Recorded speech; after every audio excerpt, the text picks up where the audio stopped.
eventually is a result, I guess, of this secret meeting.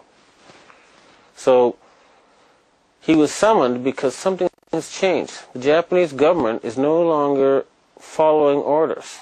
And that's also because of the Asian secret society. So, you know, these guys are no joke.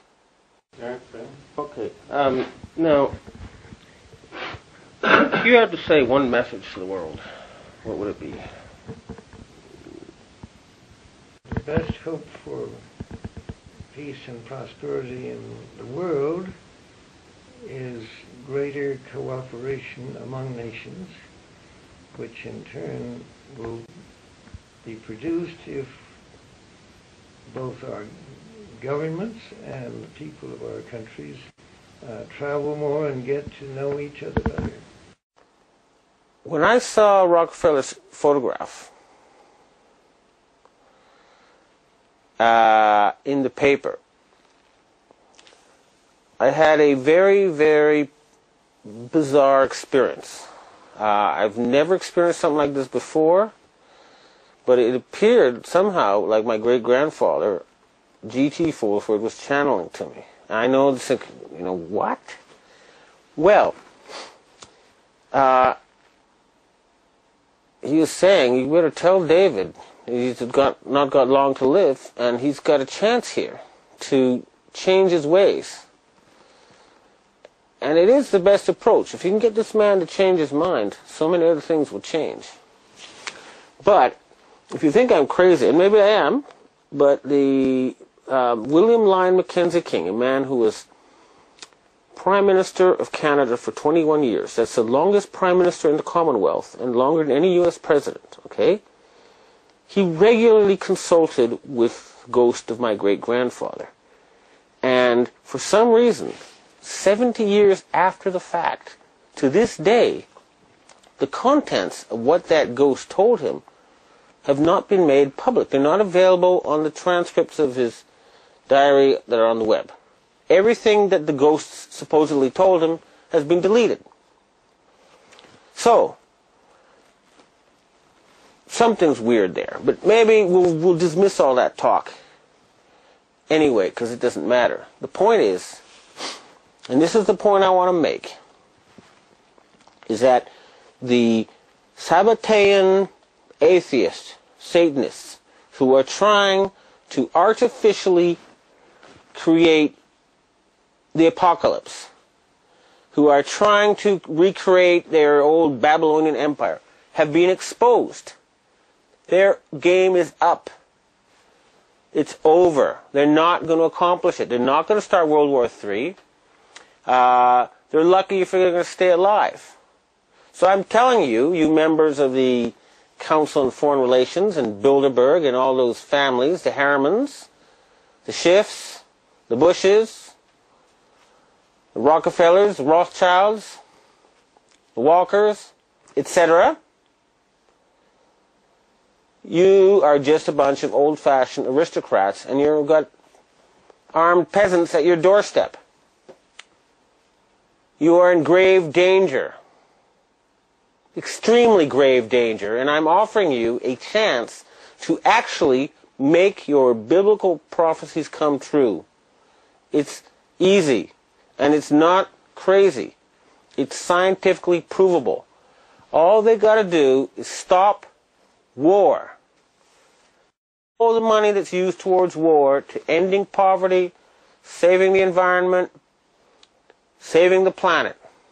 And here's the clincher,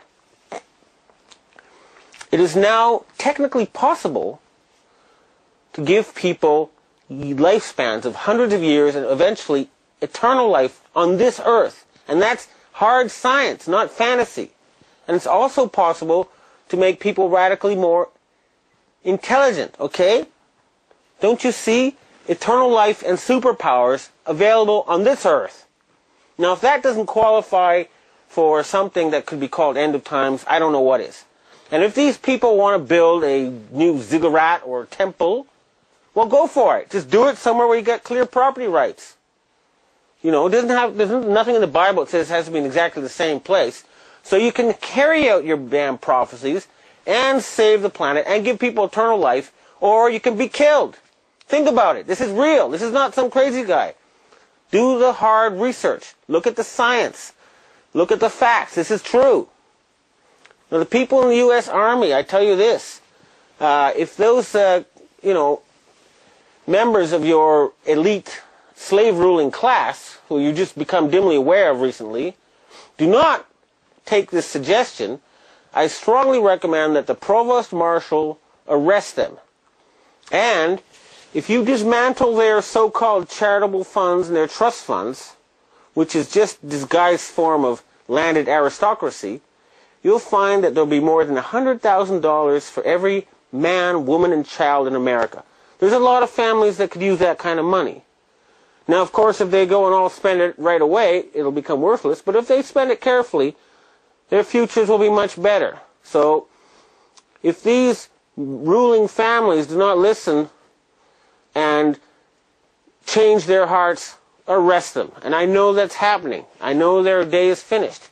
And to you in the military, I say this. Why are you murdering innocent women and children?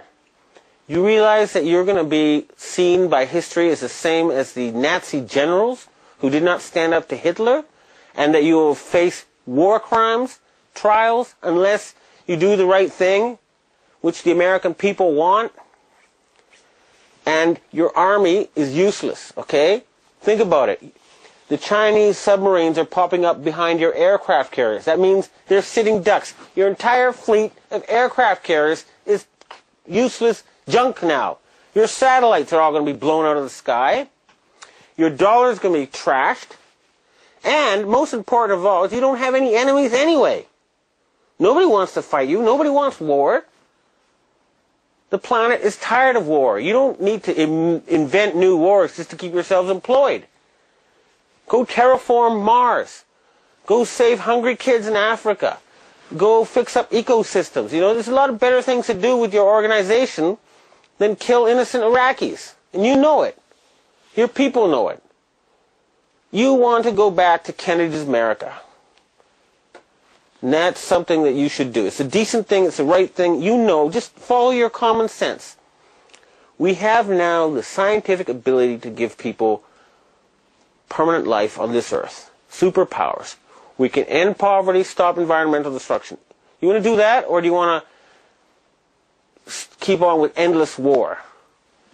And to you conspiracy people, I have a word to say to you guys too, okay? It's easy to criticize someone for spilling a glass of milk. It's much harder to put the milk back in the glass. So, it's fine to criticize, and it's great, but you've got to spend a little bit more energy and time coming up with alternatives. If you want to really get the power, you have to come up with a better plan, not just criticize the plan that's going on now. However, basically I salute you, and I'll let you know that the people of the world are on your side, and the horrible, nasty American government you have now is about to fall. Its days are finished. And humanity is about to wake up from a long and terrible nightmare. We're going to see the most wonderful things. Dawn is coming. But you American people need to shake off that horrendous leadership that has sneakily inserted itself above you over the past 100 years.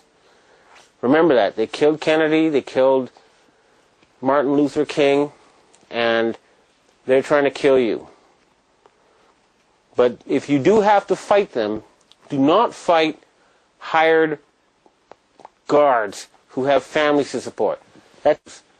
Concentrate on assassinating those top people.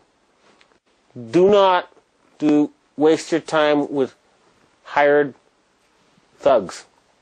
But hopefully, and most widely of all, is peaceful protest.